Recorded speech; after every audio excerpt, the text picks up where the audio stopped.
Espírito-matéria. Este é o nosso prisma. E, parte. Ciência do espírito. 1. Generalidades. Ciência, do latim scientia, de seguir, saber, em sentido restrito é o conhecimento que se tem de uma coisa. Em sentido lato, designa o saber que se adquire pela leitura, estudo, meditação, ou, também, o somatório de conhecimentos restritos que se tem das coisas e fatos relacionados a determinado objeto, ou a conjunto de objetos. O conhecimento de todos os fenômenos observados se chama, genericamente, ciência. É o conhecimento sistematizado. A ciência pode ser dividida em ramos, conforme seu objeto. Temos ciências físicas, econômicas, humanas, morais e psíquicas, estas, o mais recente horizonte dos conhecimentos sobre o homem. Métodos e normas específicas orientam as investigações de cada uma das ciências experimentais. Experimentais são também as ciências psíquicas, embora se valham de métodos que se poderia denominar, com certa propriedade, de mentes experimentais. 2. Ciências psíquicas, um desafio. Em todas as ciências, sejam físicas, químicas ou segmentos das biológicas, há postulados e parâmetros deles derivados, sem os quais não se podem armar equações ou soluções, nem concluir resultados mensuráveis de experiências.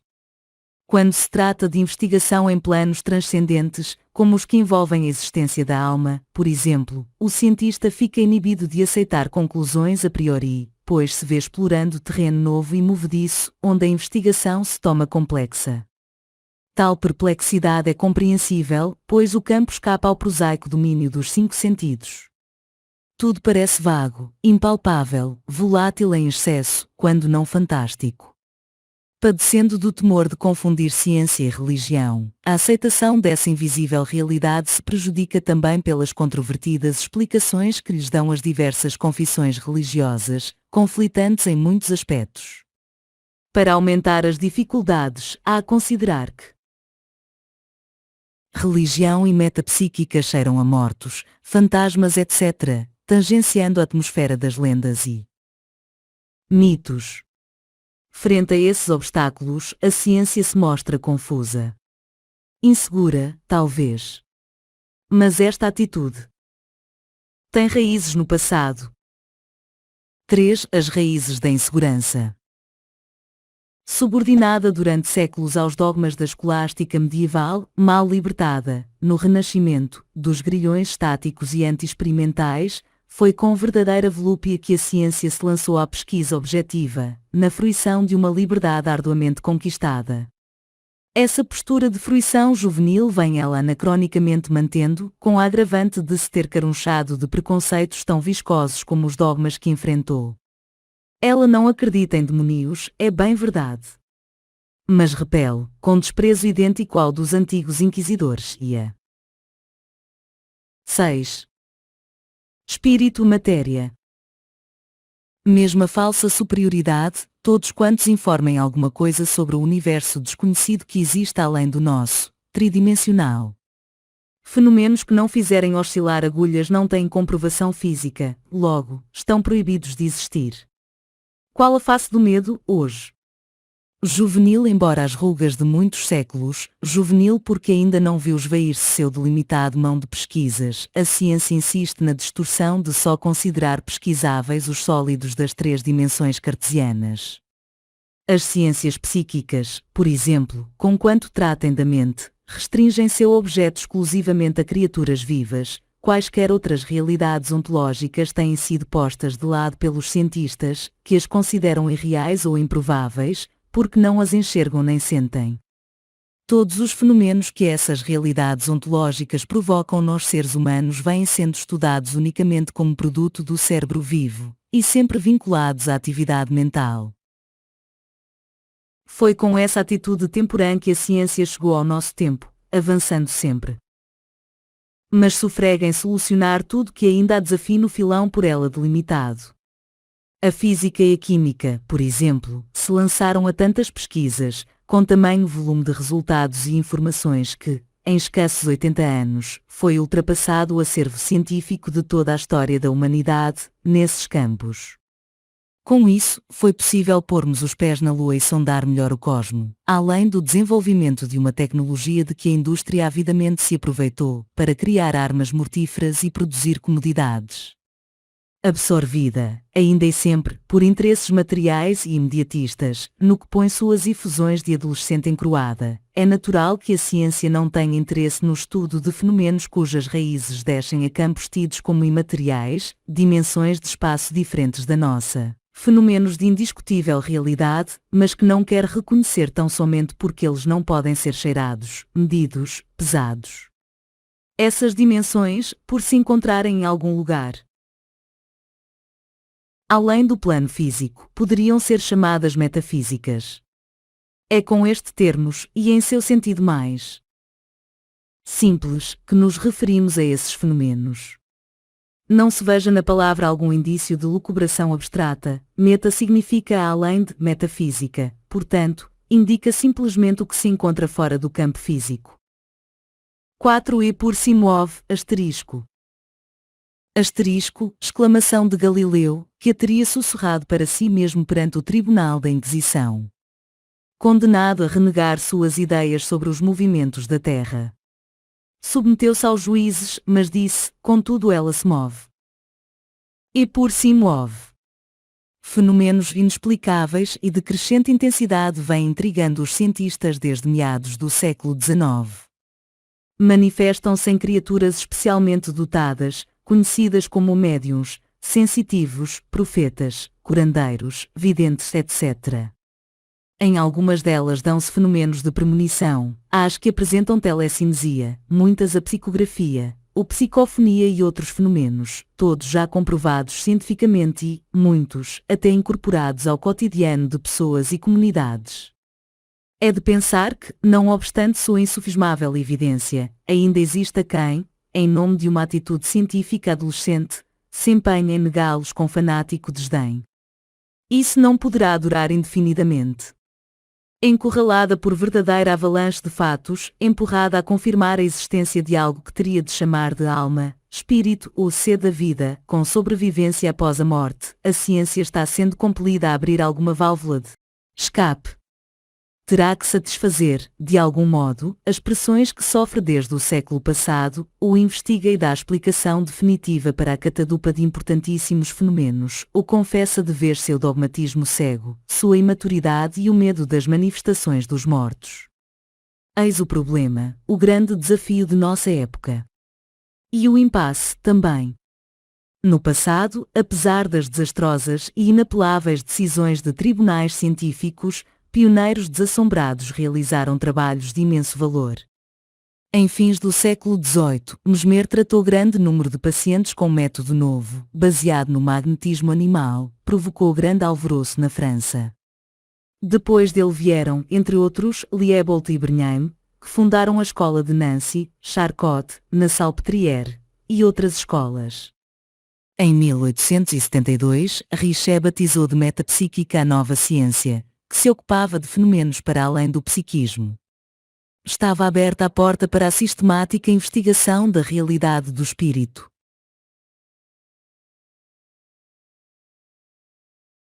O neologismo criado tratava de fatos na época inexplicáveis, todos vinculados ao psiquismo humano. Estudando durante muitos anos alguns sensitivos de reconhecidos poderes mentais, Richet definiu a metapsíquica como a ciência que tem por objeto o estudo dos fenômenos mecânicos ou psicológicos devido a forças que parecem inteligentes, ou a poderes desconhecidos, latentes na inteligência humana. Abrange, portanto, os fenômenos de criptestesia, isto é, a faculdade do conhecimento de algo oculto, por processo que ainda desconhecemos, a telecinesia, ou seja, a ação mecânica ponderável, à distância, movendo objetos pesados sem o contato humano, e materialização dos mortos, exaustivamente estudada por William Crookes. Com o nome de ectoplasmia, termos criado por Richet, designamos, atualmente, a antiga e impropriamente denominada materialização, aparecimento, sob condições especiais, de objetos e até seres humanos completos, vivos e inteligentes, Egressos do universo paralelo a que nos referimos. Modernamente, surgiu com Rio na parapsicologia. Com novos métodos de investigação, estatísticos sobretudo, ela visa obter provas matemáticas das manifestações psíquicas que escapam ao domínio da psicologia. Embora sem a profundidade de Richer, Ryun desenvolve gigantesco trabalho de pesquisa laboratorial a respeito de fenômenos como telepatia, precognição, clarividência, etc. Em experimentos que se prolongaram por mais de 20 anos, observou pacientemente grande número de pessoas, chegando a resultados matemáticos que se pode considerar irrefutáveis. Uma das razões, no entanto, pelas quais o trabalho de Ryun adquiriu status de ciência, foi precisamente não ter ele se aventurado a tocar em fatos ligados a espíritos, tais como modelagens ectoplásmicas, aparições, psicofonia, psicografia, etc. Por alguma razão especial, mas sobremaneira significativa, o pesquisador não quis se envolver com qualquer fenômeno cuja causa pudesse ser atribuída aos mortos, nem desenvolveu esforço algum para penetrar no universo dimensional que eles habitam. Respeitou um tabu científico, ainda que de ranço medieval. E foi respeitado. Tal fato estuda a óbvia ironia. E leva a indagar, porque a ciência tem medo da religião. Parece dramaticamente necessário, e urgente, que os cientistas de hoje alijem de seus ombros o fardo dos preconceitos obsoletos, a fim de que um universo fabuloso, vislumbrado, por enquanto, por uma minoria, adquira alvará de realidade e veja reconhecida sua cidadania científica. Só assim, libertos de conceitos e ideias entravantes, nossos investigadores poderão transformar-se nos Copérnicos e Galileus de que estamos necessitando. Sabemos de psiquistas que hoje, neste exato momento em que escrevemos, se empenham em descobrir caminhos e desvelar mundos. Esses desbravadores podem se extasiar com a visão do novo que se estende no espaço que circunda a Terra, paragens invisíveis para os olhos carnais, mundo indevassável para as criaturas comuns e, no entanto, palpável para as pessoas que, dotadas de sentidos mais aguçados, podem captar e registrar radiações eletromagnéticas incomuns. 5. O admirável velho mundo novo. Poucas são, ainda, as criaturas capazes de perceber dimensões diferentes da nossa. Para além da estreita janela que vai de 4.000 a 8.000 Angstrom, medida de distância. Vale 0,1x10 a 8 cm. Decimilímetro do espectro visível, por essa reduzida fenda vibratória, e só por ela, chega a percepção de tudo que nos cerca. Para as pessoas comuns. Para os sensitivos, a janela se abre de par em par, e eles se transportam às regiões vizinhas ao nosso planeta, embora integrantes dele, espaços cheios de vida e atividade. Eles podem visitar os céus de que falam religiões, onde há moradas, edifícios, templos semelhantes aos da Terra, veículos e os mais diversos aparelhos, tudo com aparência e uso semelhante aos nossos. São homens como nós, os habitantes desse mundo. Seres humanos, sim. Há quem se recusa até mesmo a imaginá-los. Mas que já não têm corpo, abandonado no cemitério pelo fenômeno da morte. Livres do invólucro de carne, essas criaturas estão fora do alcance de nossa vista, que só capta formas densas dos corpos materiais. Lá no seu universo elas conservam sua cor, roupas e objetos como se estivessem na Terra. Tudo, ali, é tão sólido como no nosso mundo, o que não é de espantar, a percepção das formas é relativa, função do meio espacial. 6. O porquê deste livro. É precisamente aí, nesse universo paralelo, que vimos operando há mais de 2 décadas, ousando desbravar também. A ele desejamos conduzir investigadores que lhe desvendem as leis, descobrindo os seres que o habitam e as influências, salutares ou terrivelmente maléficas, que possam ter sobre nós. Apenas para ilustração, podemos apontar. Dentre as maléficas, muitas enfermidades psíquicas já identificadas pelos médicos, mas de etiologia desconhecida pela medicina. Nosso objetivo, nesse livro, é mostrar um mundo novo e apontar os meios de chegar até ele. Nem tão novo, é verdade, pois que velho como o planeta. E chegar talvez não seja o termo exato, pois se trata apenas de percebê-lo. De qualquer modo, podemos garantir que sua exploração equivale a uma viagem. A viagem nesse mar tenebroso, no entanto, exige certo condicionamento mental, com aceitação de premissas aparentemente insólitas, hipóteses de trabalho. Essas premissas, frisamos,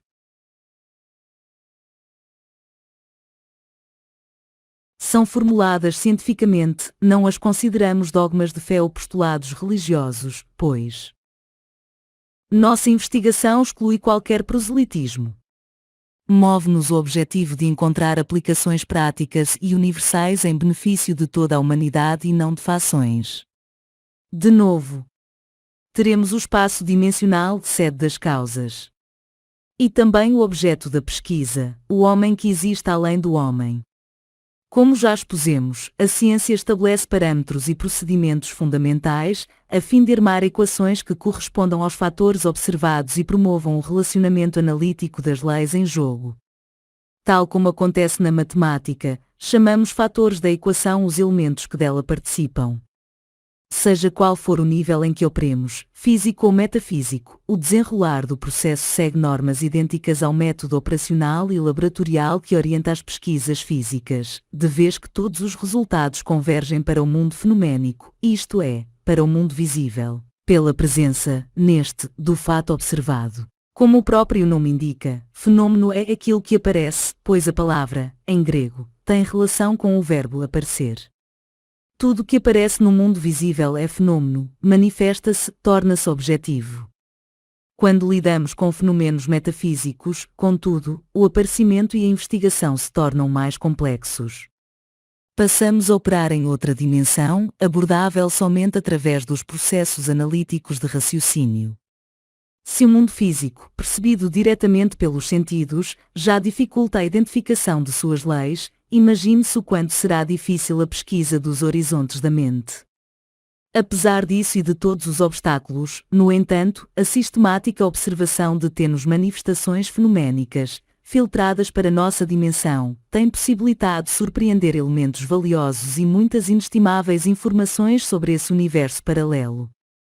É possível, portanto, estabelecer, de forma sólida, normas de investigação que nos permitem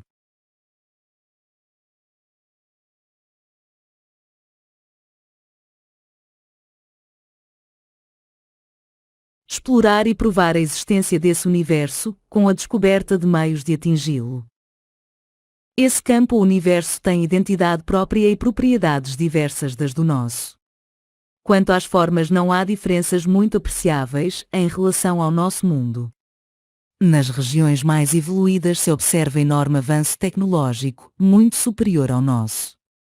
Podemos dizer, sem medo de errar, que todo o nosso desenvolvimento científico vem de lá.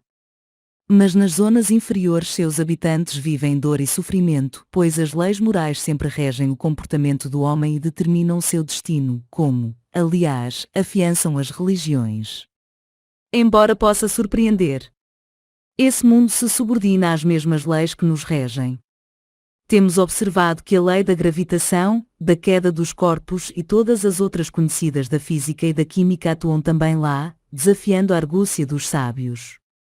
Pretendemos oferecer aos estudiosos métodos e técnicas para entrar nessas fronteiras. Como nosso trabalho observa normas metodológicas utilizadas pelas ciências experimentais, esperamos que não cause surpresa o fato de nos valermos da mesma sistemática de investigação e, de um modo geral, de idênticos métodos de abordagem. 7. Conhecimento do espírito, ciência experimental. Para que nenhuma dúvida paire quanto ao nosso propósito, explicitaremos alguns conceitos e definições. Por método entendemos o conjunto de regras estabelecidas para que um dado sujeito atinja o conhecimento de um dado objeto. Sob o ponto de vista do sujeito, há o método dedutivo, também chamado analítico ou divergente, que parte dos princípios gerais para deles extrair fatos particulares. É o método por excelência da filosofia e matemática. Já o indutivo, sintético ou convergente, toma como ponto de partida o fato ou conjunto de fatos particulares para progressivamente, por comparação, chegar a leis ou princípios gerais. Quanto ao objeto, os métodos são específicos. E tantos quantos os objetos que investigam. Em nosso trabalho de mais de 2 décadas, sempre que nos defrontamos com um fenômeno que se repete, procuramos observá-lo com atenção durante certo tempo, a fim de dimensioná-lo em suas proporções, avaliando-lhe duração, intensidade, constância, variações sutis, abrangência espacial, repetitividade, etc. Uma vez levantados todos esses dados, tentamos encontrar a lei que o determina, já que não há fenômeno sem lei. Para tanto, estabelecemos uma hipótese de trabalho, procuramos imaginar como se processa o fenômeno, criando a fórmula que, embora arbitrária, mais se aproxime da realidade observada. Passamos novamente a observar, agora com maior atenção, o desenrolar do fenômeno e a exatidão da lei hipotética. Se o fenômeno se comportar em estrita concordância com a imaginada lei, esta resultará comprovada e legítima. Armados do conhecimento da lei, repetimos o fenômeno tantas vezes quanto possível, para confirmar a exatidão da descoberta. Claude Bernard dizia: o fato sugere a ideia dirige a experiência e a experiência controla a hipótese. Estabelecida a lei maior, partimos para a observação das pequenas variações do fenômeno, de vez que as mínimas variações estão sujeitas também a leis menores que atuam junto à lei principal mas independentemente desta. Se todas as variações menores forem determinadas e suas causas conhecidas, o fenômeno está plenamente elucidado, com seu cortejo de leis. Formulamos, só então, a teoria geral do fato estudado. Partimos, portanto, do fenômeno isolado, ou seja, do particular para o geral, do fato único, da ciência experimental, o indutivo, tão bem empregado pelos atuais pesquisadores e seus predecessores do século XIX. Para ilustração, apresentaremos pequeno exemplo. Primeiro experimento. Experimento. Se um objeto leve, uma bola de papel, por exemplo, for solto de uma pequena distância do solo, cairá em determinada área do chão, perpendicular ao ponto de onde foi solto. E mesmo que a experiência seja repetida várias vezes, o ponto de queda será o mesmo. Estamos diante da lei de queda dos corpos, precisamente, da lei da queda livre, cuja origem está na grande lei da gravitação universal. Segundo experimento. Numa das experiências, verificamos que o objeto sofreu desvio na queda, atingindo outro ponto do solo. Repetindo a experiência, poderemos até mesmo calcular o ângulo do desvio. Investigando, descobrimos a presença de leve aragem soprando lateralmente, causa do desvio. Nesse caso, uma nova lei age junto à primeira, independente mas bastante forte para modificar o resultado da experiência inicial. A essa outra lei chamamos lei menor ou secundária. Os fenômenos naturais vêm sempre acompanhados de uma série de leis secundárias.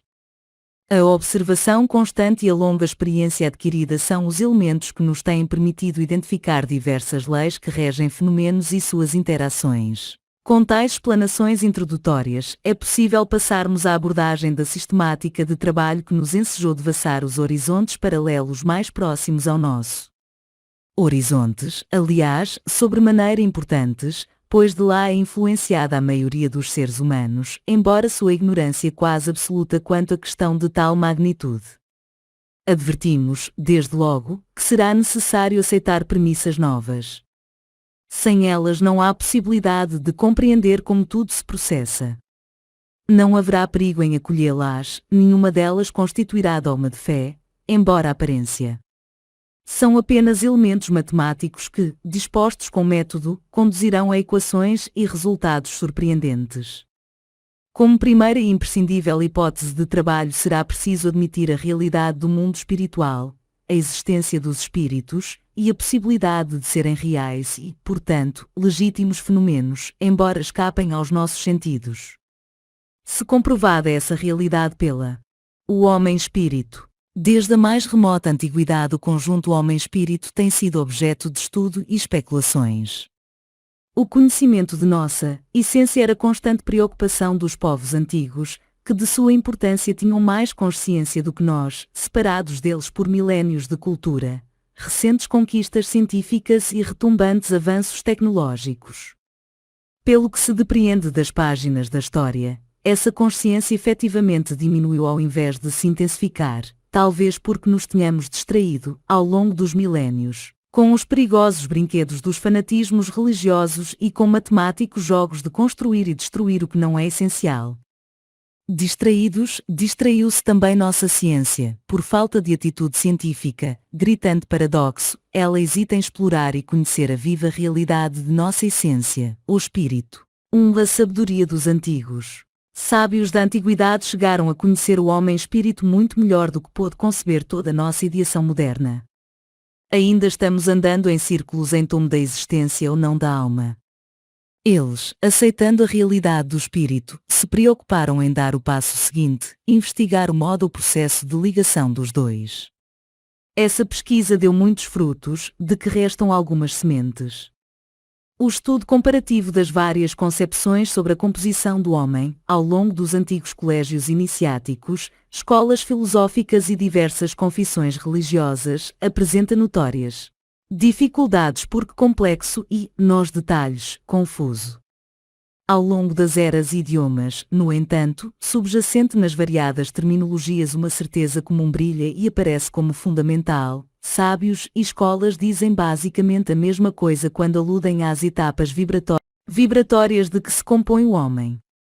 A existência de um sistema intermediário entre a essência e o espírito puro, de um lado, e corpo físico, de outro, era teoricamente dedutível pela lógica e também imperativo de ordem técnica, uma vez que só esse veículo pode tomar possível a atuação do espírito na matéria, organizando-a. Em outras palavras, a fixação do espírito no corpo teria de implicar a existência de um órgão qualquer, muito especial, com plasticidade bastante para se ajustar às frequências vibratórias dos dois, acoplando-os. Esse órgão, na verdade, um corpo, foi detectado por sensitivos da antiguidade, tanto que era matéria de currículo nas escolas iniciáticas. Através de épocas e povos, variaram denominações e detalhes. Na Índia Védica, esse mediador era Mana Maya Kosha, antigos egípcios chamavam-no Ka, os persas, no Zendavesta, Boadas, os gregos, Eidolon, para Aristóteles, era o corpo sutil, na escola neo-platônica de Alexandria era conhecido como Astrédê, isto é, semelhante aos astros, devido à cor, era o corpo fluídico de Leibniz, o perispírito de Allan Kardec ou a alma de Paulo de Tarso. Para o apóstolo Paulo, o homem é um complexo integrado por três partes distintas, corpo, alma e espírito, em que a alma tem a nítida função de mediador plástico. O Deus da paz vos conceda santidade perfeita e que vosso espírito, vossa alma e vosso corpo sejam guardados de modo irrepreensível para o dia da vinda de nosso Senhor Jesus Cristo. 1 Tessalonicenses, 5:23. Paulo distinguia a alma do espírito, coisa que pósteros, não só da religião católica mas mesmo do espiritismo, não fazem, confundem alma com espírito, em sinônimo inaceitável. Para os espíritas, alma e espírito são a mesma coisa. Havendo o perispírito como intermediário entre os dois planos, físico e espiritual. A abrangência do conceito torna-o difuso e excessivamente genérico, pois não atenta à fisiologia desse perispírito nem às peculiaridades da união entre ele e o espírito ou entre ele e o corpo físico. Na patrologia latina notamos pensadores do cristianismo primitivo, sobretudo os da escola de Alexandria, esposarem a tese do órgão intermediário entre espírito e corpo, dentre outros. Atanásio, Fulgêncio, Arnóbio, Basílio, Orígenes, Justino, Minúcio, Ambrósio, Cirilo de Alexandria e Santo Agostinho. Já religiões como o islamismo, judaísmo e as que integram o cristianismo atual, todas dão o homem como binário, composto de alma ou espírito e corpo material. 2. O setenário, origem e importância. Uns poucos ocidentais e a grande maioria das religiões orientais têm ensinado uma constituição mais complexa do homem-espírito, 7 componentes interpenetrados, os mais diáfanos ocupando a mesma porção espacial dos mais densos, perfeitamente definidos mas vibrando em dimensões espaciais diferentes, onde as propriedades, funções e manifestações são distintas. Antiquíssima, essa concepção teve berço na Índia, nos sábios que erigiram a filosofia Vedanta. Os antigos egípcios, nos mistérios de Tebas ou de Mênfis, também ensinavam. Em centros iniciáticos greco-romanos o setenário era fundamento esotérico de cultos mediúnicos. Teosofistas, rosacruzes, antroposofistas, esoteristas e todas as correntes neoespiritualistas o adotaram também, considerando a verdadeira composição estrutural do ser humano. Estudando, os antigos magos empregaram seus conhecimentos na obtenção de resultados práticos, tratamento de enfermos, investigações psíquicas e manipulação de forças da natureza. Aplicando forças mentais magnéticas em candidatos à iniciação, chegaram a separar e destacar componentes do setenário, corpos invisíveis, para desenvolver poderes latentes, clarividência, por exemplo, e dominar as forças da natureza, magia natural. Algumas destas técnicas, de aplicação e resultados muito restritos, foram repetidas com extraordinário êxito por investigadores do século passado.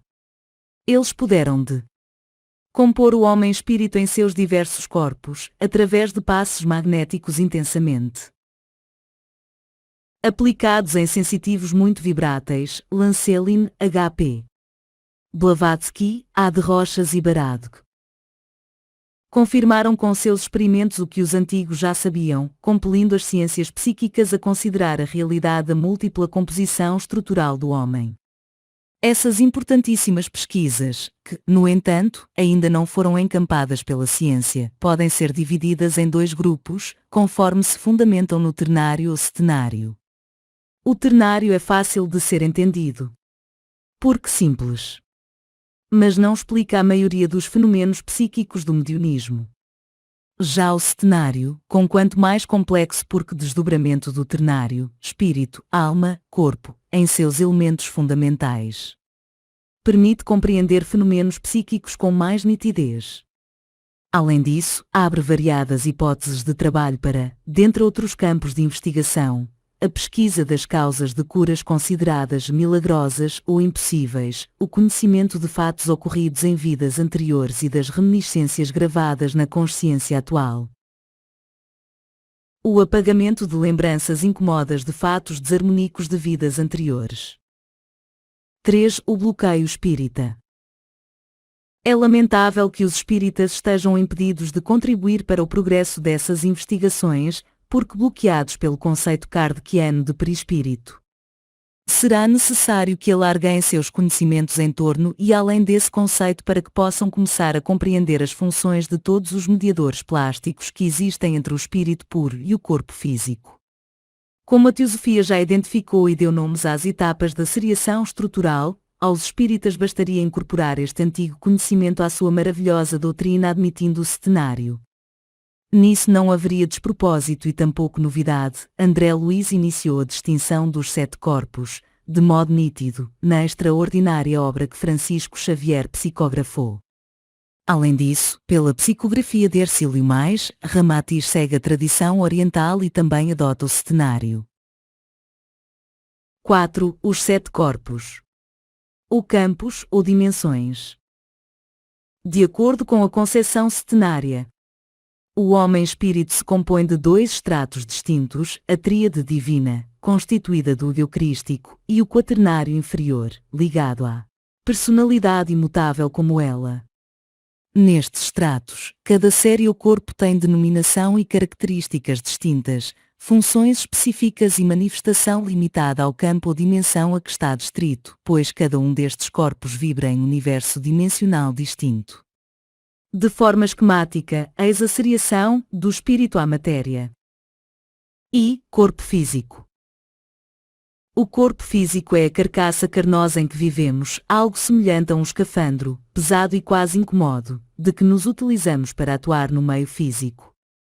E constituído de compostos químicos habilmente manipulados pelo fenômeno chamado vida. Na verdade, há vida em cada elemento destes compostos químicos, e tudo é vida dentro de nós. Existimos com nossa vida maior sediada num composto de miríades de vidas menores, organizando-o. Porque constituído de matéria, nosso corpo opera no meio físico com facilidade, pois corpo e meio físico pertencem à mesma dimensão eletromagnética. Corpo etérico. Como o nome indica, esse corpo tem estrutura extremamente tênue, invisível porque diáfana, de natureza eletromagnética densa mas de comprimento de onda superior ao da luz ultravioleta, razão porque é facilmente dissociado por esta, quando estudado do corpo físico. Pode-se dizer que se trata de matéria quintessenciada, tangenciando a imaterialidade. O equilíbrio fisiológico reflete a harmonia que reina no cosmo, e o corpo etérico tem por função estabelecer a saúde automaticamente, sem interferência da consciência. Distribuindo as energias vitalizantes pelo corpo físico, ele cuida para que as funções vitais permaneçam equilibradas e o conjunto corporal conserve seu equilíbrio harmônico. Promove, assim, as cicatrizações de ferimentos, a cura de enfermidades localizadas, etc. Reflita-se, portanto, sobre a importância dessa estrutura energética que, embora não conhecida pela medicina, e por si move. Funcionando como um mediador plástico entre o corpo astral, corpo mais grosseiro do espírito, e o físico, o corpo duplo etérico é de natureza material, pertence aos domínios do homem-carne. Há quem chegue a confundi-lo com o corpo astral, chamando-o simplesmente de o duplo. Para bem estabelecer diferenças e prevenir confusões, sempre acrescentaremos a especificação etérico quando tratarmos de duplo. Átmico, búdico, mental superior, mental inferior, astral. Eu, tríade divina, individualidade, ternário superior, corpos espirituais. Etérico, somático, ego, quaternário inferior, corpos materiais, personalidade. Espírito, matéria. 1. Constituição e propriedades, o ectoplasma. Em situações normais o corpo etérico não se separa do corpo somático da criatura viva, ao contrário dos corpos astral e mental, ele é físico, está jungido à carne. Quando separado através de energia vinda de fora do corpo, isso acontece por momentos apenas, em distância também reduzida. Embora essa dificuldade, o coronel Eglon de Rochas, investigador francês do fim do século passado, conseguiu separá-lo pela primeira vez do corpo físico de um médium, por meio de exaustivos passos magnéticos. Por essa histórica experiência o corpo etérico pôde ser identificado. Sabe-se, hoje, que esse corpo é constituído de material a que Richer deu o nome de ectoplasma. Trata-se, com efeito, de substância semelhante a um plasma, fluido fino que tem a propriedade de se condensar logo que estudado do corpo do doador. Sai pelos poros e cavidades naturais e vem sendo utilizado nas sessões espíritas de efeitos físicos impropriamente chamadas de materialização, porque nelas costumam aparecer espíritos materializados com essa substância, que um ou vários doadores estudam. O corpo etérico desempenha função também importante nos fenômenos de teletransporte, de dissolução de objetos e em todos os outros que exijam energias mais pesadas. Invisível em estado natural. Possui individualidade própria mas não tem consciência, apesar de intimamente acoplado ao corpo físico. Enquanto o corpo somático é composto por sólidos, líquidos e gases que formam células, tecidos, órgãos e aparelhos, o corpo etérico é constituído pelos mesmos elementos e minerais, estruturados, porém, em estado tão tênue que escapa por inteiro ao crivo laboratorial, a não ser quando o corpo é exteriorizado e condensado suficientemente, de modo a se tornar visível e palpável. Nestas anormais condições, fragmentos foram analisados em laboratório, constatando-se a dominância de elementos proteínicos semelhantes aos dos órgãos carnais. O estado de extrema fluidez é provado pela ação dos raios luminosos. O ectoplasma. Estudado, uma vez exposto à luz, sofre imediata dispersão. Isso acontece porque a energia radiante da luz é mais intensa do que a energia de coesão molecular do ectoplasma, principalmente a energia luminosa mais intensa, de comprimento de onda mais curto, espectros violeta e ultravioleta. Por essa razão os trabalhos de efeitos físicos devem começar em absoluta escuridão, até que a massa estudada se adense o bastante para adquirir coesão que torne possível a resistência ao bombardeio fotónico. Atingido certo adensamento da massa ectoplásmica, o espírito manifestante pode submeter-se à luz normal. À vontade. Embora pareça fantasma, o corpo etérico não é espiritual e se dissolve com a morte, ao cabo de algumas horas. Às vezes é visto nos cemitérios, em forma de nuvem leve que aos poucos se dissolve. Como já frisamos, não tem consciência. E pode servir de alimento vital para espíritos humanos inferiores e há imensa variedade de seres habitantes do astral, principalmente os zoologicamente inferiores e os que costumam frequentar cemitérios. Clarividentes sem experiência. Não raro confundem esses duplos etéricos desativados, cascões, com fantasmas de mortos. Parece que o corpo astral dos desencarnados, isto é, o corpo espiritual mais inferior, por ser mais denso, carrega consigo massas maiores ou menores de corpo etérico. Conforme o grau evolutivo de seu possuidor, esse corpo astral se apresenta mais ou menos denso, ou seja, mais ou menos pesado, e vai lentamente perdendo esses resquícios materiais. Sabe-se que a evolução do espírito é caracterizada pela desmaterialização progressiva dos envoltórios mais densos do espírito. 2. Doenças etéricas. Grande número de doenças que se considera radicadas no corpo físico têm como sede, na realidade, o substrato anatómico da organização etérica. É dali que passam para o corpo somático, onde aparecem como disfunção vital. Tal fato, apenas um dentre muitos deveria merecer dos cientistas médicos uma atenção cuidadosa, pois abre campos de investigação ainda não devassados por lentes e escalpelos. Essa pesquisa, no entanto, nem mesmo dos espíritas vem recebendo atenção, amarrados, quase todos eles, à excessiva amplitude do conceito de perispírito. Por enquanto eles nada sabem, tampouco procuram saber, acerca da fisiologia do corpo etérico. Chega a ser surpreendente o quanto estão próximos, nesse particular, dos materialistas e outros, incluídos, nestes, alguns cientistas. 3. Os conhecimentos dos teosofistas. Além de ter sido identificado à saciedade por vários investigadores, o duplo etérico já recebeu definições e descrições bem objetivas no livro Estudo sobre a Consciência, da teosofista Annie Besant. É a vitalidade, a energia construtora que coordena as moléculas físicas e as reúne num organismo, ou, antes, esta força do sopro de vida universal de que um organismo se apropria durante o breve período de tempo ao qual damos o nome de vida. A designação de duplo etérico exprime a natureza e a constituição da parte mais sutil do nosso corpo físico. Esta designação é, pois, significativa e fácil de reter. Este elemento, o duplo etérico, é formado por éteres variados, e duplo porque constitui uma duplicata no nosso corpo físico, sua sombra por assim dizer. O duplo etérico é perfeitamente visível ao olho treinado do clarividente, sua cor é de um cinzento violáceo e sua contextura é grosseira ou fina segundo a qualidade e natureza correspondente do corpo físico. É graças ao duplo etérico que a força vital, o prana, circula ao longo dos nervos e lhes permite atuar como transmissores da motricidade e da sensibilidade às impressões externas. As faculdades, os poderes do pensamento, do movimento, da sensibilidade, não residem na substância nervosa, quer física, quer etérea. São modos de atividade do ego, operando nos seus corpos ou veículos mais internos, mas sua expressão sobre o plano físico é tomada possível pelo sopro de vida que circula ao longo dos filetes nervosos e em volta das células nervosas.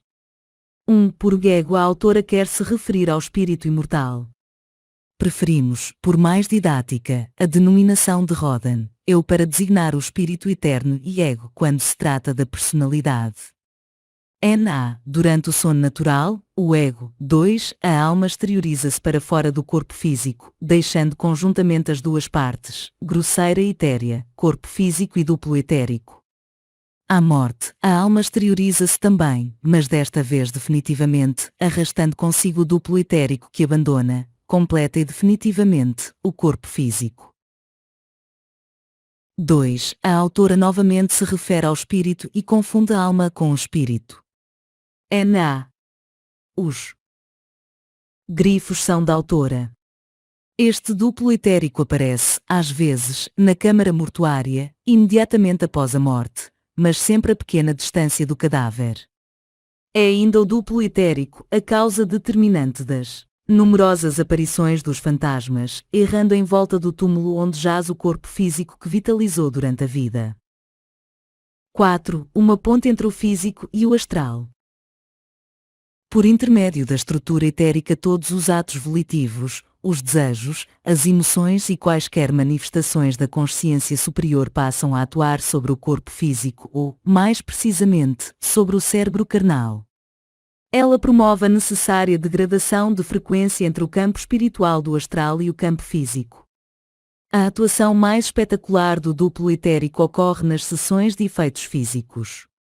São trabalhos bastante raros, que dependem de preparação e cuidados especiais por parte de assistentes e operadores.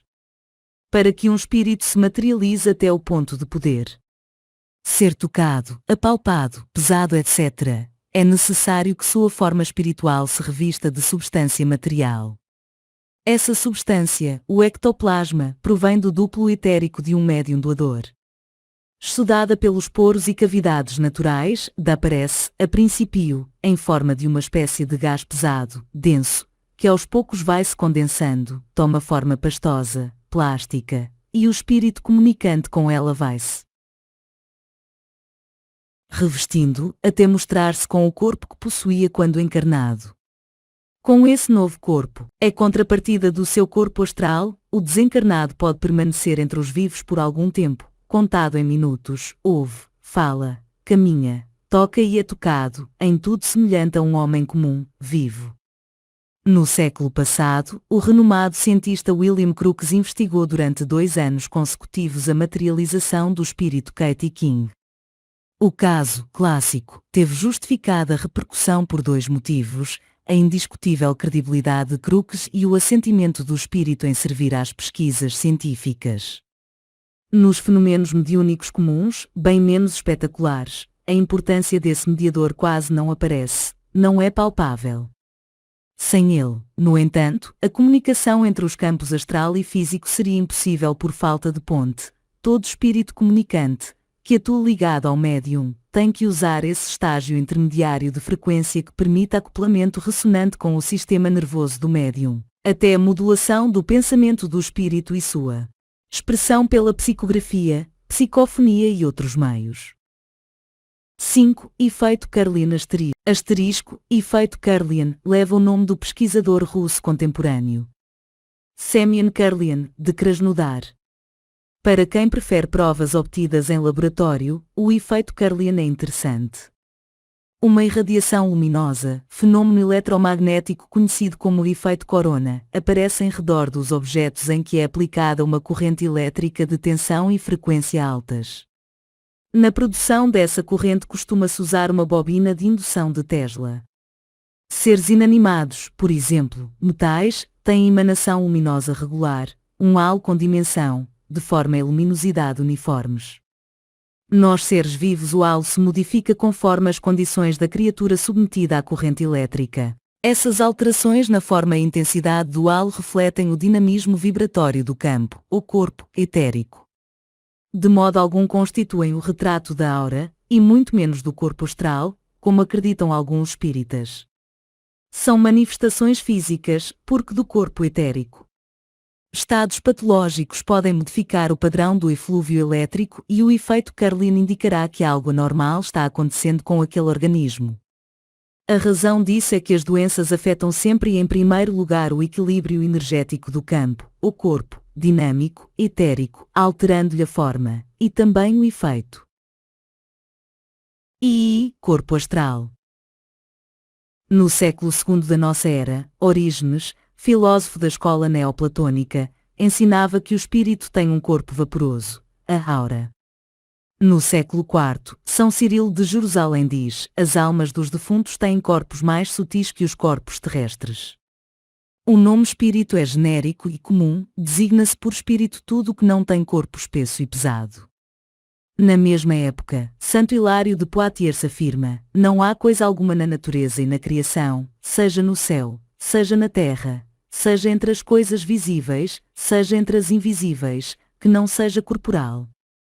Mesmo as almas, seja durante a vida, seja depois da morte, conservam alguma substância corporal, porque é necessário que tudo que é criado seja em alguma coisa Todos os pensadores da Igreja primitiva faziam distinção, como Paulo de Tarso, entre o espírito, pneuma, a alma intermediária, psique, e o corpo físico, grosseiro, soma. João de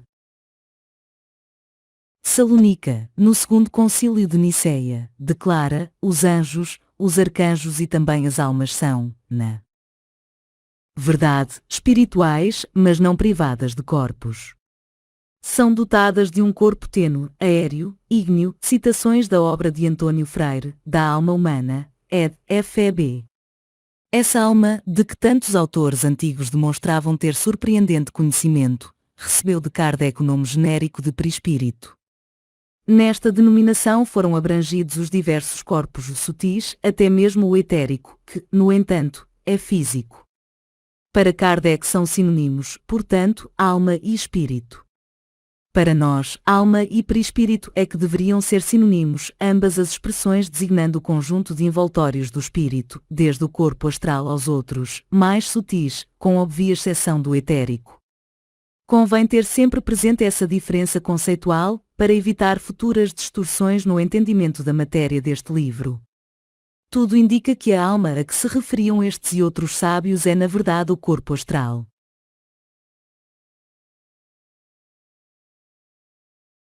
Importância e densidade. Dá-se o nome de corpo astral ao invólucro espiritual mais próximo à matéria, tanto que facilmente pode ser visto pelos clarividentes. Todos os espíritos que incorporam em médiuns possuem esta estrutura corpórea sutil. Ela é tão necessária para a manifestação do espírito, na dimensão em que se encontra, astral, como o corpo para os humanos. É com este corpo que os espíritos vivem na dimensão astral. Os que se comunicam habitualmente nas sessões espíritas possuem este veículo mais ou menos denso, conforme o grau evolutivo do seu possuidor. Aqueles que já não o possuem, porque mais evoluídos, comunicam-se com os médiuns por sintonia mental, sem incorporação. O corpo astral não tem a mesma densidade em todas as criaturas humanas. Varia grandemente de massa, de tal modo que o homem desencarnado possui verdadeiro peso específico que, em física, é resultado da massa de um corpo dividida por seu volume, P é igual a mv. Este estado de maior ou menor densidade é que diferencia os espíritos. Quando desencarnados, somos quase automaticamente localizados na região ou faixa vibratória do mundo espiritual que for mais compatível com nosso peso específico. 2. A erraticidade. Os espíritos muito materializados vivem na erraticidade, junto às criaturas encarnadas. Chama-se erraticidade o estado de existência sem finalidade objetiva e útil, em que se encontram espíritos desencarnados. Embora esse estado tenha como causa primordial o desconhecimento da evolução e do papel do espírito no contexto cósmico, essa angustiosa perplexidade existencial se agrava na medida em que concorrem outros fatores, ignorância e desesperança quanto às possibilidades de evolução. Por exemplo, apego a bens materiais, pessoas etc., contínua revolta por se julgar impotente para agir diretamente sobre a natureza, como os encarnados, e, além da natural dificuldade de adaptação ao novo meio, todas as distorções de avaliação, em que se incluem as de si próprio, bem como inumeráveis outros fatores de ordem pessoal, moral e material que perturbam o recém-desencarnado. Se não forem essencialmente perversos, esses espíritos errantes facilmente são encaminhados a estâncias de aprendizagem e recuperação existentes no astral. Para tanto, basta orientá-los com segurança. Junto com a orientação, podemos usar um meio mais rápido de convencê-los. Se, antes de mais nada, eles forem tratados, se os limparmos, trocarmos suas vestes, se eles tiverem curado as suas enfermidades, feridas e dores, mesmo os mais ignorantes e empedernidos se esperançam e se decidem a evoluir, trabalhando e aprendendo. Essa mudança de atitude é bem compreensível. Espíritos sem evolução costumam conservar os estados de sofrimento que os levaram à morte, vivendo, por vezes, sofrimentos intensos durante anos a fio. Quando se vêem livres, em minutos, desse horrível prolongamento da agonia, através do emprego de fortes jatos de energias curativas, como veremos adiante, essas pobres criaturas desabrocham para o amor. 3. O purgatório. As zonas do astral inferior são habitadas por espíritos culpados de constantes desvios da harmonia cósmica. Eles devem esgotar, ali, densas massas de magnetismo inferior, isto é, de baixa frequência vibratória, aderidas ao corpo astral pelo desequilíbrio em que viveram. Muitos carregam massas magnéticas alheias, consequência de ferimentos físicos infligidos às suas vítimas, cujo sangue, naquela dimensão, se comporta como elemento vivo. Veículo da vida, nosso sangue está impregnado de magnetismo animal. Esse magnetismo adere e fica pesando no organismo astral do criminoso, em obediência à lei do karma. Desencarnado, o culpado sofre enormemente com isso, deverá purgar tais energias negativas em locais destinados a essas expiações, que com frequência se arrastam por anos a fio. É o purgatório de que fala a Igreja Católica, bem vislumbrado e descrito pelos pais da Igreja. À medida que evoluem, os espíritos vão perdendo o corpo astral, tornando-se cada vez mais diáfanos à visão dos clarividentes, até o ponto de não poderem ser percebidos. Com o tempo e evolução, perdem totalmente esse corpo, ficando de posse apenas dos outros envoltórios espirituais mais sutis.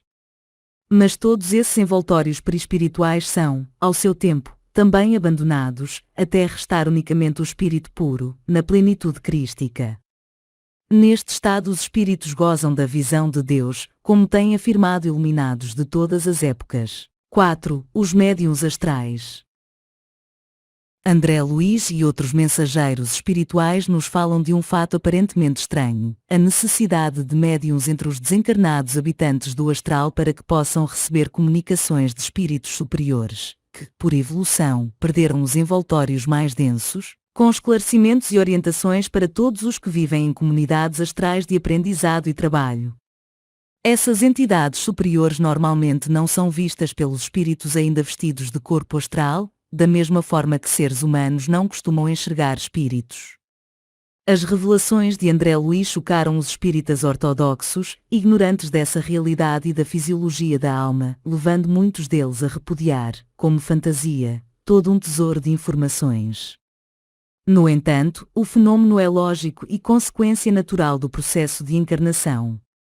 Com efeito, encarnar implica mergulho na matéria, com o adensamento cada vez maior de invólucros.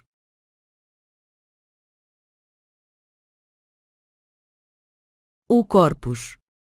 Afirma Ramatiz que o maior e inenarrável sofrimento de Jesus não foi causado pelas dores físicas ou crucifixão, a verdadeira paixão foi o processo de adensamento de um espírito que era luz absoluta, até manifestar-se no plano material. Cristo suportou durante cerca de 1000 anos, durante os quais foi paulatinamente retomando todos os seus corpos espirituais, que há milénios haviam sido abandonados. Isso talvez explique porque o profeta Isaías falou do Divino Mestre sempre no presente, embora há 700 anos antes da vinda do Cristo. Porque um menino nos nasceu, um filho nos foi dado, a soberania repousa sobre seus ombros e ele se chama Conselheiro Admirável, Deus Forte, Pai Eterno, Príncipe da Paz. Isaías 5. Fenômenos de desdobramento. Sob determinadas circunstâncias, artificiais ou naturais, pode o corpo astral separar-se do corpo físico, levando com ele todos os outros envoltórios e o próprio espírito. Normalmente, isso acontece durante o sono, quando o indivíduo perde a consciência e as funções vitais são rebaixadas ao mínimo indispensável às trocas metabólicas. Muitos sensitivos podem se ausentar do corpo com cena facilidade, em transe espontâneo. Mas isso pode ocorrer também a pessoas comuns, em circunstâncias patológicas ou especiais, como choque emotivo fone, enfraquecimento por moléstias prolongadas, hemorragias volumosas, choques cirúrgicos e outros estados anómalos. As pessoas vão a lugares distantes. Podem descrevê-los. Avaliar seus atos e os alheios. Ter sensações físicas. Tudo isso no pleno gozo da consciência, graças à ligação com o cérebro físico, através do cordão de prata. 6. O cordão de prata. Seja qual for a distância a que estiver do corpo, o espírito se mantém ligado a ele por esse cordão de que falam iniciados de todas as épocas e até mesmo a Bíblia. Antes que se rompa o cordão de prata, que se despedaça a lâmpada de ouro, antes que se quebre a bilha na fonte, e que se fenda a roldana sobre a cisterna. Eclesiastes, se rompe, porém, a morte chega. Irreversível. Segundo relatos de espíritos, quando entidades superiores rompem esse cordão, por ocasião da morte, produz-se relâmpago de luz intensa, pela liberação de energia.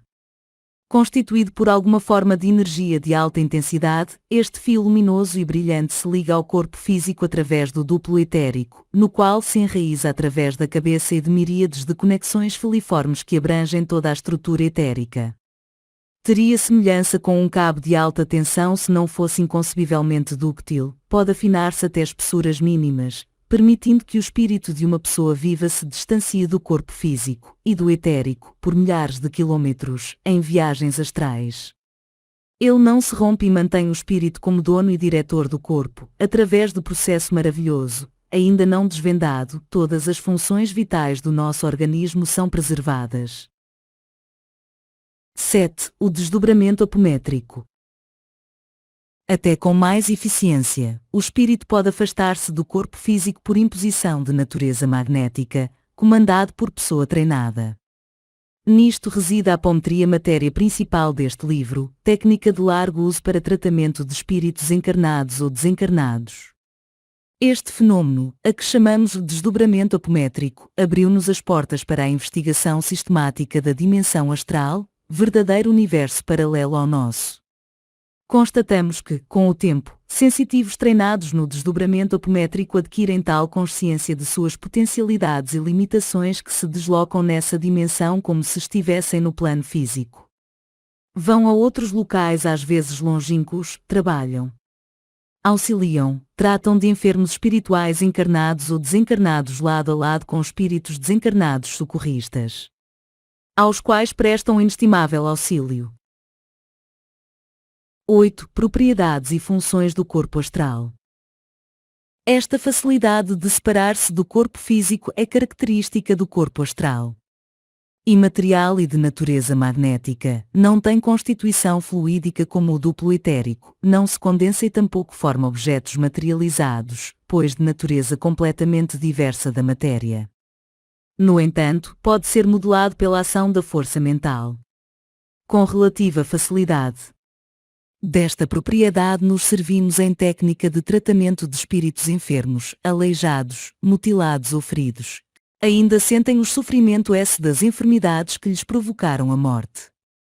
Mas desde já podemos adiantar que todos eles são recompostos em sua forma normal e estado fisiológico rígido, pela projeção de energia curativa mentalmente emitida pelo operador, pulsos energéticos comandados por contagem pausada, em geral até 7 ou 10. Uma das mais importantes funções do corpo astral é a da sensibilidade.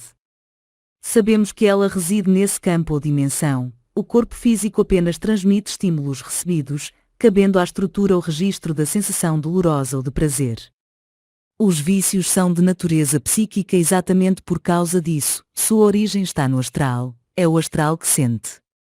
Por esta razão, levamos conosco os nossos vícios e paixões. Ao morrermos, se fosse de modo diverso, não haveria motivo para desencarnados continuarem sofrendo dores de natureza física, nem serem portadores de deformações dolorosas como se constata em reuniões espíritas. A sensação é a mais grosseira forma de sentimento. Primária.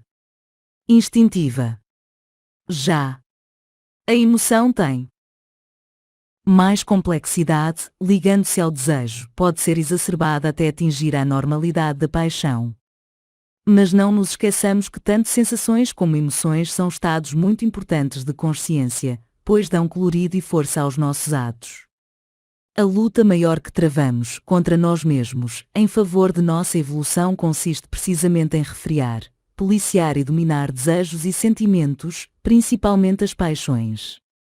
Desde os impulsos instintivos e animais, como a fome, sede, desejo sexual, até os sentimentos elevados como o amor ao próximo, solidariedade, amizade, afeto, ternura, etc., ou as desenfreadas paixões de posse, poder ou concupiscência.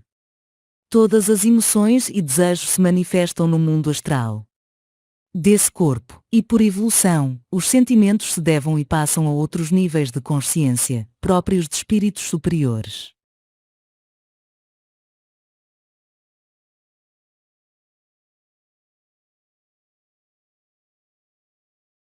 9. Alimentos e morte do corpo astral. Nosso corpo astral perde energia constantemente, necessitando de suprimento energético para sua sustentação, tal qual o corpo físico. Mas a natureza deste alimento varia muito, vai dos caldos proteicos necessários aos espíritos muito materializados, fornecidos pelas casas de socorro no astral, até as quintessenciadas energias que alimentam os espíritos superiores, colhidas, através da prece, diretamente do infinito reservatório de energia cósmica. Espíritos habitantes do astral inferior, ainda bastante animalizados, costumam comer até mesmo alimentos humanos. Se houver perda de energias sem a necessária reposição, principalmente em decorrência de paixões, o espírito pode perder o corpo astral, ficará reduzido ao void inativo, conforme nos relata André Luiz. A forma normal de se perder este corpo, no entanto, é por evolução. Assim como se perde o corpo físico pela morte, perde-se também o astral. Os espíritos que já não o possuem mais, porque muito evoluídos, não podem ser vistos pelos moradores mais grosseiros desse plano, como já vimos. Em síntese, a evolução faz com que nos afastemos cada vez mais de organizações densas,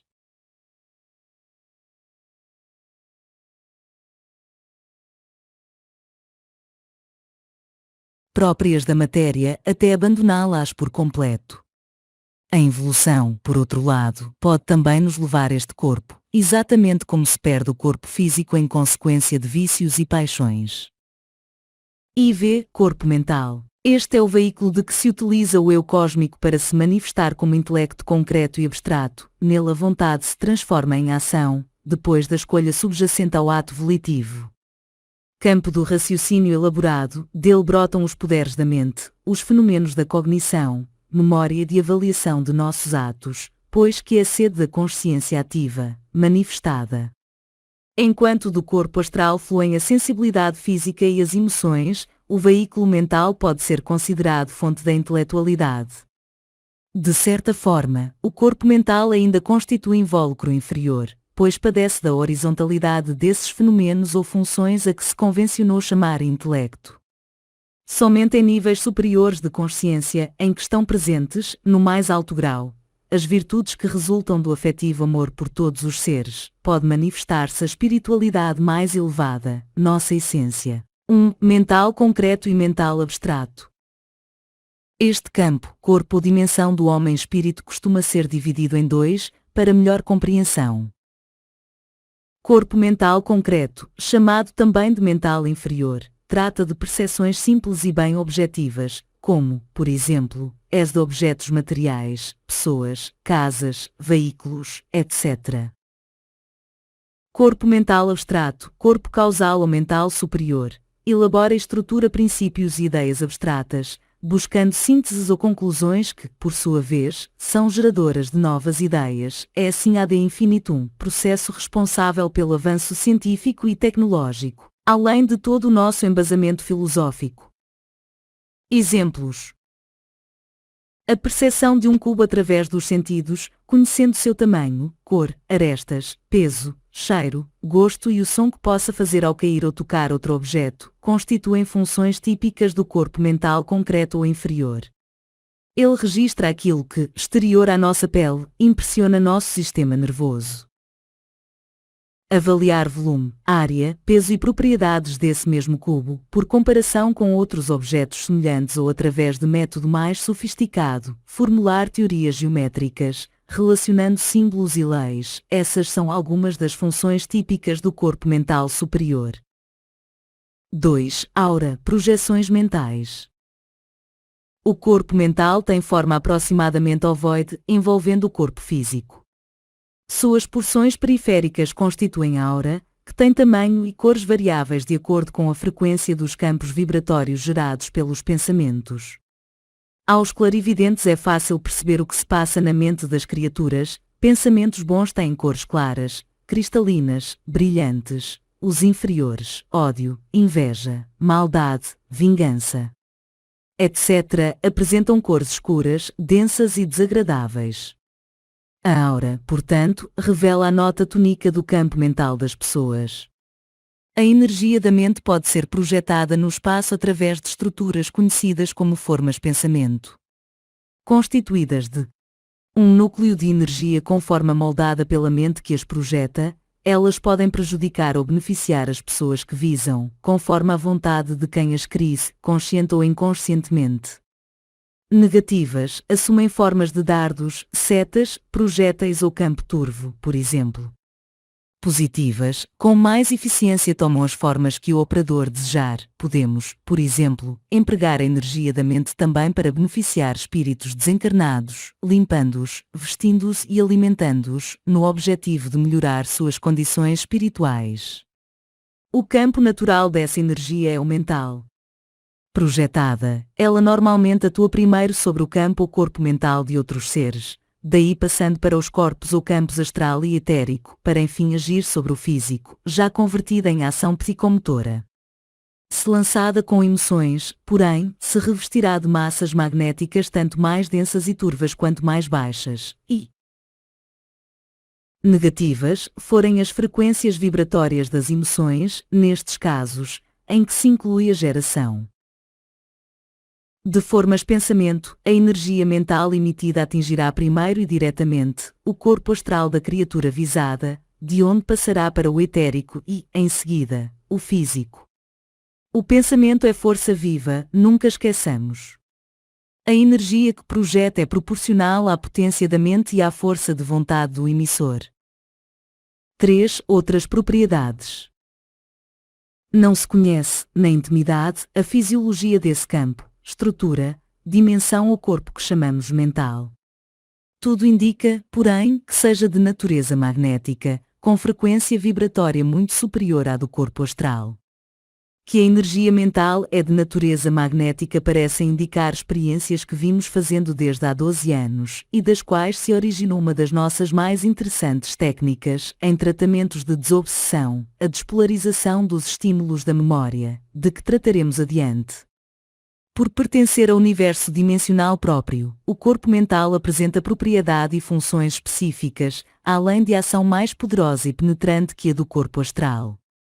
Com efeito, considerando que a energia de um campo radiante, de qualquer comprimento de onda, é igual à constante de Planck multiplicada pela frequência da onda, isto é, W igual a HV, o corpo mental deve necessariamente ter muito maior energia de propagação que os mais densos, como o astral, etérico ou físico. Esta energia irradiada não é uniforme. Varia enormemente de frequência, segundo a qualidade ou natureza do pensamento, se grosseiro, se veicular interesses inferiores ou se maléfico, revestido de emoções de ódio, agressão ou inveja, por exemplo, terá frequência muito baixa. A energia será de escassa penetração, mas o pensamento terá massa. E se essa massa malfazeja alcançar a estrutura astral da vítima, poderá aderir a da, principalmente se coincidir com algum abaixamento da tônica de frequência da pessoa, prejudicando-a sobremaneira. É o caso das práticas de magia negra, que tendem a tornar cada vez mais baixas as vibrações das pessoas visadas, causando-lhes sofrimentos e angústias indefiníveis, mal-estar, sensações de abafamento, etc. Ao contrário, se o pensamento for impregnado de bondade, compaixão, amor, solidariedade, tudo, enfim, que tenda à harmonia, a criatura visada haverá de se sentir bem, esperançosa, feliz, com sensação de indefinível leveza. Isso se explica pela frequência da emissão, pois vibrações superiores à tônica da pessoa dão-lhe bem-estar, se inferiores, o efeito será oposto. O pensamento, como se vê, pode ser criador ou destrutivo. Equação de Planck da física quântica, W igual energia H igual constante de Planck, 6,6128,273 x 1027 ERGS, V igual frequência. Espírito-matéria. Se a criatura possui uma frequência elevada como nota tônica de sua personalidade, as formas pensamento negativas não têm condições de aderir ao seu corpo astral, são automaticamente repelidas. Nada se envisca à estrutura corporal espiritual das criaturas em que a bondade e a pureza são características dominantes. Formas pensamento maléficas só podem atingir pessoas que estejam em faixa vibratória compatível. 4. Ressonância mental. O corpo mental é muito ou pouco refinado, na medida do grau de desenvolvimento intelectual e moral. Ao pensar, o eu imprime vibração específica no campo ou estrutura mental, com o estado vibratório se propagando em todas as direções, como aliás, acontece com fenômenos de que se ocupa a física. Ao receber essa energia com onda de comprimento fixo, todos os campos ou estruturas, corpos, mentais que estiverem na mesma frequência, ou em harmonia com onda, entram em ressonância vibratória. Se o pensamento for de natureza elevada, os seres afinados vibrarão nessa nota tônica, reforçando a onda inicial. Com pensamentos maléficos ou de baixo nível moral acontece o mesmo. É fácil, por isso, compreender a importância de se manter a tão decantada higiene mental e os bons pensamentos, a pureza de coração recomendada por mestres, iniciados e espíritos evoluídos de todas as eras. Vivemos atolados em ambiente de baixo nível vibratório, onde predominam emanações passionais e interesses materiais rasteiros, imediatistas, um oceano de baixas frequências. Se cultivarmos pensamentos e atitudes de elevado padrão moral, essas emanações inferiores não nos atingirão.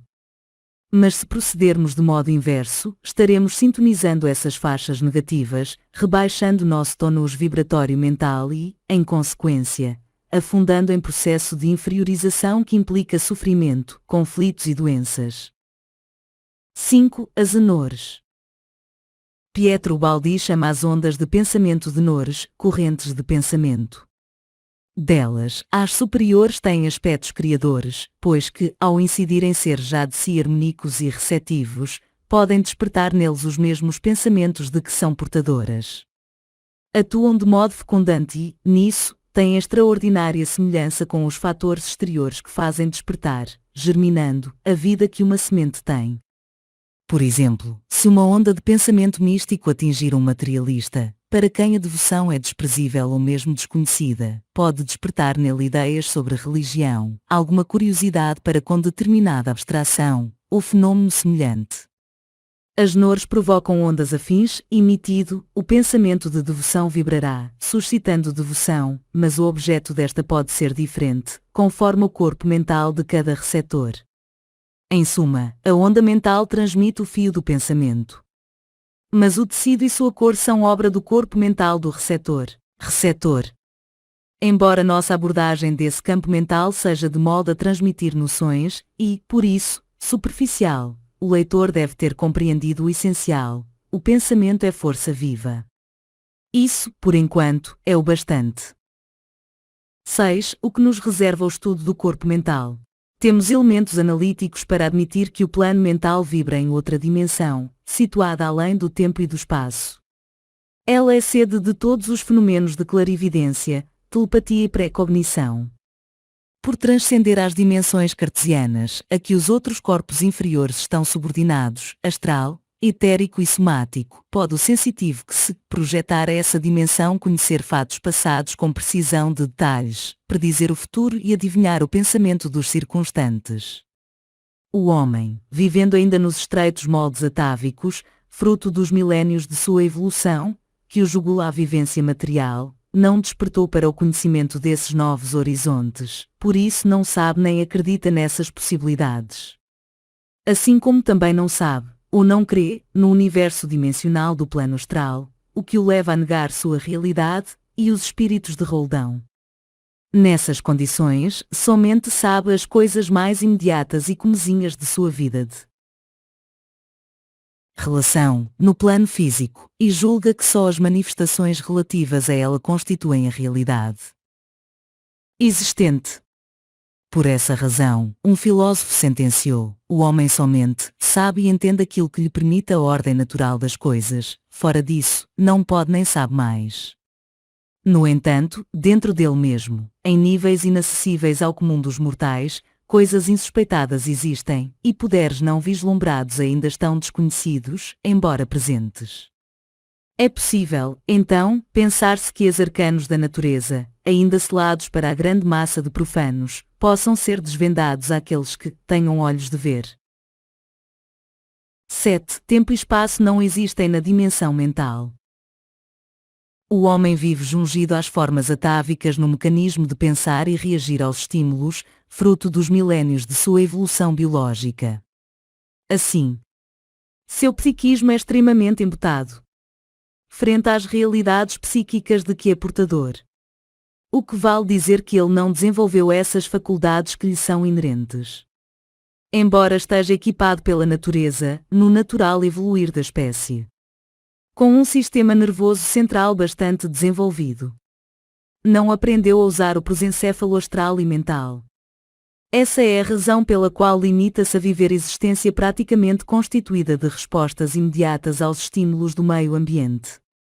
Mesmo o raciocínio, ou seja, a avaliação de valores que a vivência na carne lhe proporciona, é limitado ao uso do psiquismo ao nível material, justamente por não conhecer, e não acreditar, em outra espécie de psiquismo. Vive o ser humano preso, bloqueado pelas 3 dimensões cartesianas, em que os valores de espaço e de tempo são dominantes. Dentro dessas barreiras se estiola, incapaz de empreender saltos mais amplos, além dos parâmetros do espaço-tempo, o que lhe é perfeitamente possível, em aventuras que dariam a seus olhos atonitos horizontes novos, prenhes de possibilidades extraordinárias, como vislumbrar o passado ou conhecer antecipadamente o futuro. Suspeita o homem, por acaso, a possibilidade de saltos fora dessas dimensões materiais e dos parâmetros do espaço e do tempo? Se assim acontecesse, o passado e o futuro tornar-se-iam presentes, pois tempo e espaço são 2 condições existenciais que dominam todo o nosso mundo físico-mental. E dificilmente conseguimos libertar-nos dessa tirania natural. Essa aventura pode ser empreendida por todos aqueles que a desejarem, já que alguns, muito raros, dentre a população humana têm conseguido predizer o futuro, com muita precisão, séculos antes dos eventos se realizarem, assim como ver a grandes distâncias fatos que se estão realizando no momento. Sempre constituiu mistério a posse dessas qualidades, sendo que tais seres foram vítimas da perseguição religiosa, ou divinizados pela massa anônima. Eles mesmos, os sensitivos detentores desses poderes, não sabiam explicar tais propriedades. No entanto, estudando melhor esses fenômenos, chegamos à conclusão de que eles nada mais são do que manifestações do horizonte dimensional do corpo mental. Quando o ser consegue transportar-se para essa dimensão e penetrar integralmente em seus parâmetros, tem possibilidade de esquadrinhar os escaninhos do tempo e vislumbrar fatos que se situam além do tempo presente. A profecia é toda alicerçada nessas possibilidades. O que falta aos homens é justamente técnicas apropriadas que propiciem tais possibilidades, e treino suficientemente acurado para procurar ver aquilo que desejar, no momento. Pretendemos delimitar o campo dessas possibilidades, balizando o terreno para que investigadores futuros disponham de condições referenciais mais precisas. Para investigações sistemáticas de maior âmbito nessas dimensões, que transcendem o espaço e o tempo. Liberto das limitações atuais, o homem do futuro poderá devassar esses horizontes, gozando então de poderes que o farão dono de imensas realizações construtivas que contribuirão para facilitar sua existência. V. Corpo Budi. Quase nada se pode, diz R sobre a estrutura vibratória, o campo, corpo, ou dimensão, mais próxima do espírito. Tão distante está este corpo de nossos padrões físicos e de nossos meios de expressão que não há com que compará-lo, descrevendo. É possível dizer que Budi é o perispírito na acessão etimológica do termos, constitui a primeira estrutura vibratória que, envolvendo o espírito, manifesta-o de modo ativo. Há pouco tempo, no entanto, nos foi permitido descobrir interessante propriedade dessa estrutura, que pode ser usada, e de modo bastante prático, no tratamento de encarnados e desencarnados, pois ambos são, antes de mais nada, espíritos. Sendo este corpo, atemporal, como também o mental superior, vimos usando a técnica de atingir essa dimensão superior das criaturas para, de lá, vasculhar seu passado. Temos conseguido detectar, assim, situações anómalas, vivências muito dolorosas sedimentadas no tempo, nos tenuíssimos estratos de um passado escondido porque muito remoto, quando não remotíssimo. Estratos tenuíssimos, dissemos. Mas nem por isso inativos. Em face da lei cósmica que tem seu enunciado mais simples na sentença, teus pecados te encontrarão, num 32:23, toda a desarmonia provocada por um ser consciente passa a vibrar na consciência do transgressor até que se dissolva totalmente a normalidade, o que abrange tanto causas como consequências. Como qualquer ato desarmônico tem força viva, o ambiente psíquico do agente da perturbação passa a apresentar a nota tônica da desarmonia. Conforme já observamos exaustivamente, em tais casos a pessoa perde o maior bem do espírito, a paz. Sofre muito, chega a se considerar uma irremissível sofredora, sensação que, por sinal, denota o profundo enraizamento do mal de consciência que, não raro, já lhe afetou várias ou inúmeras existências. Sofrimento assim profundo só se atenua ou resolve através da dissolução dos focos desarmônicos. E isso só pode ser conseguido, pelo que sabemos, de duas maneiras. Uma delas é elevação espiritual do próprio transgressor, despertado para a vivência do amor e da prática do bem aos seus semelhantes. A outra é a aplicação de técnica específica, com projeção de energias manipuladas por operadores capacitados. E, o corpo átmico ou espírito essência. Haveria alguma forma de definir aquilo que, por definição, transcende símbolos e palavras? Qualquer tentativa de descrever o que designamos por espírito resultará deficiente porque, para isso, a ineficácia das palavras tem sido comprovada ao longo dos milénios e sucessivas civilizações. Clássicos, contudo, e milenares. Os conceitos da filosofia védica continuam os mais esclarecedores, por sua transparência. Segundo os Vedas, o ser uno e universal, Brahman, o imanifestado, transcendente e eterno, ao se manifestar se torna imanente em sua temporária ação. Os indivíduos dele emanados contêm sua essência assim como o pensador está em seus pensamentos. O absoluto, o universal, manifesta-se em cada um dos seres individualizados, por menores que sejam, mas exatamente por ser absoluto, e, assim, escapar a todo entendimento humano, transcende a tudo que tem existência. A esse onipresente absoluto manifestado e manifestando cada indivíduo, dá-se o nome de 29. Espírito-matéria. 30. Espírito-matéria. Notixan. O pensamento como trabalho do espírito. Segundo Descartes, o pensamento é atributo essencial do espírito e, estendido à matéria, é o processo mediante o qual a alma, espírito, toma consciência dela mesma, constituindo a base de nossa vida mental. Em sentido mais amplo, entende-se por pensamento o conjunto de ideias, sensações, volições, etc., e todo conhecimento refletido, elaborado e organizado. Antes de se manifestar concretamente, o pensamento se alicerça em fenômeno de volição, depende do querer, da vontade do ser pensante. É sabido que o pensamento pode agir diretamente sobre a matéria densa, sem o concurso do ato psicomotor que lhe serve, normalmente, de ponte. Já é de domínio científico, o pensamento e a vontade é força que atua sobre objetos, sem concurso das mãos ou de qualquer parte do corpo. A telecinesia, como se convencionou denominar o fenômeno, tem sido constatada em alguns sensitivos excepcionalmente dotados, como a russa Nina Kulagina, que conseguia mover objetos leves, palitos, caixas de fósforos e outros, à distância de alguns metros. Trata-se, inelutavelmente, de uma força que brota através da estrutura física do homem encarnado, do conjunto de ossos, músculos, tendões, órgãos e nervos do corpo. Assim, se é energia, deve ser possível explicar-se matematicamente. Na busca dessa formulação, chegamos a equações que talvez decifrem a ação do pensamento a nível físico, material. Para facilitar a compreensão das equações, esclareceremos que partimos da evidência de que o pensamento constitui a conjugação de um tipo de energia quintessenciada, não mensurável, e espiritual, na fórmula, com a do arcabouço físico. Essa energia espiritual atua no conjunto de condutores elétricos, neurónios e nervos eferentes, que, por sua vez, fornecem carga elétrica mensurável, o N da fórmula, que excita o músculo provocando contratura. Este é o ato psicomotor normal, mas repetimos, a energia atua também diretamente, sem a intermediação do corpo físico. Equações. Vida. 31. Espírito-matéria.